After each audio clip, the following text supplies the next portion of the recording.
G'day everybody and welcome to my Aussie garden kitchen. If it's your first time here, my name's Darren, but please call me Daz. And as you can see, I'm in my little structure here with a couple of red grapes planted in the ground.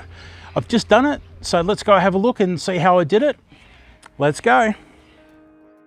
So the first thing I need to do is to prepare my hole. So what I've done here is I've dug a hole that's pretty much 2 times the width, or the diameter I should say, of the pot.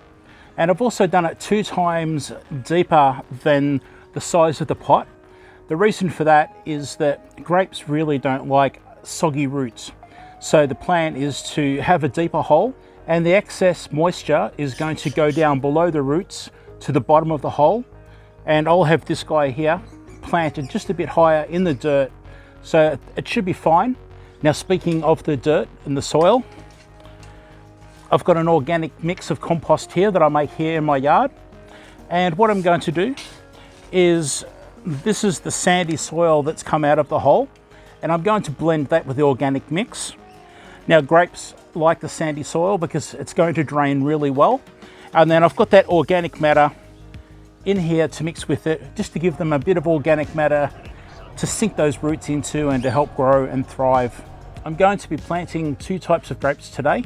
This one here is a flame red seedless grape, and I've got another one behind me that's a crimson red, and again that's a seedless grape.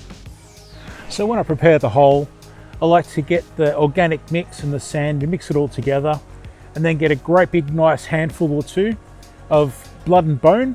It's a fertilizer, get it in there and mix it all in together just to prepare that soil for the plant.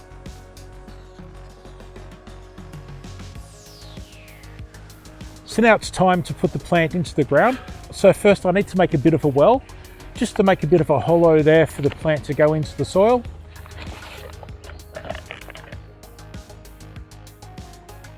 And then once I take it out of the pot, I quickly look at the roots just to see if they're root bound at all.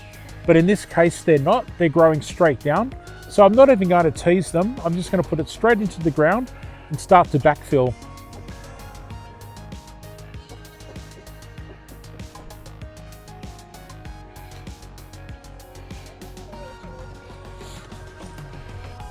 Now, when I'm backfilling the soil, I'm making sure that there's no air pockets.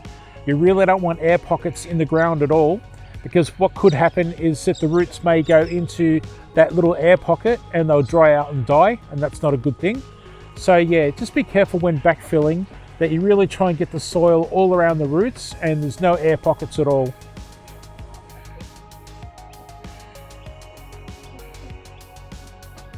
So I'm just bringing the soil around the plant now, and I'm going to have it sit just a little bit above the ground level, because that's actually going to sink once I start putting the water in there. Now it's just a matter of watering it in, giving it a nice deep water, making sure the water soaks all the way through that soil down into the roots.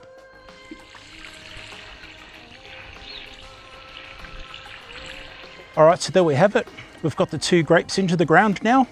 We've got them mulched. So what the mulch will do is it will suppress the weeds and grass. It'll also keep the moisture in, and eventually that'll break down and become organic matter in the plants themselves. So I'm pretty happy with the way they both are. Now the next thing I need to do is I need to get protection around these to stop the chickens and the dog. So once I stop recording, I'm just going to make a chicken wire frame, a circle around it for now. So hopefully the ultimate plan is to have an arch here of grapes coming up over my head, be able to pick them as they're hanging down, and have thornless blackberries all the way down the opposite side, and be able to walk along and just pick them at will. So here we are a few months later, and you can actually see that one is actually trained to be a single growth that's come up and going along the wire at the moment, whereas the other one, I haven't trained that at all. I just want to see how I went and see what actually happens. But I think what I'm going to do is, with the other one down the back there, I'm actually going to trim that up and train that one properly like this first one here. Thanks very much, and I'll see you next time. Bye.